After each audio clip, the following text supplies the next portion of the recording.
मैं डॉक्टर गौरव के पास अराउंड 2 साल से आ रही हूँ। सो एक्चुअली मेरे साथ कंडीशन ये था कि I had a case of facial hair and मैं डॉक्टर गौरव के पास आने से पहले काफ़ी सारे डॉक्टर्स के पास गई थी। मैंने एक्चुअली कहीं और से लेज़र कराया था, जिसकी वजह से मेरा जो केस है वो थोड़ा ज़्यादा बिगड़ गया था एंड मेरे जो फेशियल हेयर थे वो कम होने के बजाय ज़्यादा हो गए थे। मैं थोड़ा सा डिमोटिवेट हो गई थी एंड मेरी कंडीशन पहले से भी ज़्यादा बुरी हो गई थी और मुझे समझ नहीं आ रहा था कि मैं इसको कैसे मैनेज करूं। तो एक पॉइंट पे मैंने काफ़ी गिव अप कर दिया था एंड मैंने सोचा था शायद ऐसे ही मुझे रहना पड़ेगा, बट एक फ्रेंड ने मुझे रिकमेंड किया था कि मैं दिल्ली में डॉक्टर के पास जाऊं एंड देखूं। तो थोड़ा सा हिम्मत बांध के मैं गई थी मिलने के लिए डिफरेंट डॉक्टर से। तो एक डॉक्टर हैं जिन्होंने मुझे डॉक्टर गौरव का रेफरल दिया था, तो उनके कहने पे मैं यहाँ पे डॉक्टर गौरव से मिलने आई थी। टू बी वेरी ऑनेस्ट, पहले मुझे कोई उम्मीद नहीं थी, मैंने थोड़ा गिव अप कर दिया था कि शायद यहाँ पे भी मुझे सेम ही रिस्पॉन्स मिलेगा। बट डॉक्टर गौरव से बात करने के बाद जैसे उन्होंने मुझे मेरी कंडीशन एक्सप्लेन की एंड उन्होंने मुझे समझाया मेरी कंडीशन के बारे में, मुझे काफी कॉन्फिडेंस आया and he was very caring, he was very clear and सिर्फ उन्होंने मुझे प्रोसीजर ही नहीं, मुझे उन्होंने हर चीज के बारे में अच्छे से एक्सप्लेन किया। तो मुझे समझ में आया कि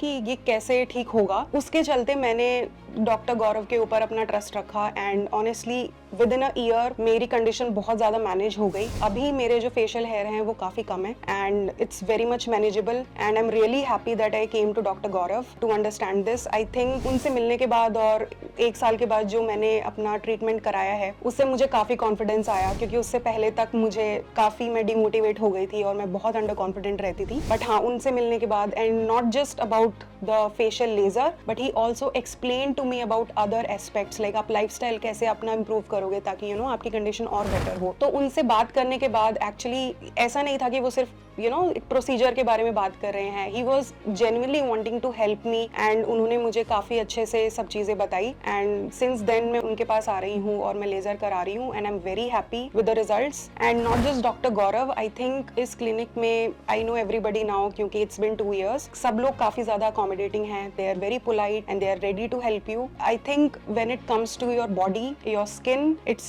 very difficult to trust any doctor and it takes a lot of courage and faith to do that. I can assure you that if you have any such kind of an issue, you can really come to Dr. Gaurav's clinic and you can just have one meeting with him and you will understand that how amazing he is and as a doctor. उसके बाद मैं पहले कोई procedure नहीं कराती थी because I had such a bad experience in the past, but I can assure you one thing, he will not suggest you any procedure if you don't require it. And मैं उनको कोई चीज़ बताती हूँ तो he tries to help me out with very simple techniques rather than prescribing me some intense procedures. And but हाँ, अगर वो prescribe कुछ करते भी हैं तो it's definitely maybe you need it and it's helpful for you. So yes, I think I would suggest you कि अगर आपके साथ कुछ ऐसा हुआ हो या फिर if you need any kind of a treatment like that, I would definitely suggest Dr. Gaurav. And I'm coming to him for such a long time that anything that I get done, I only get done from this clinic and I'm very happy with it. Thank you.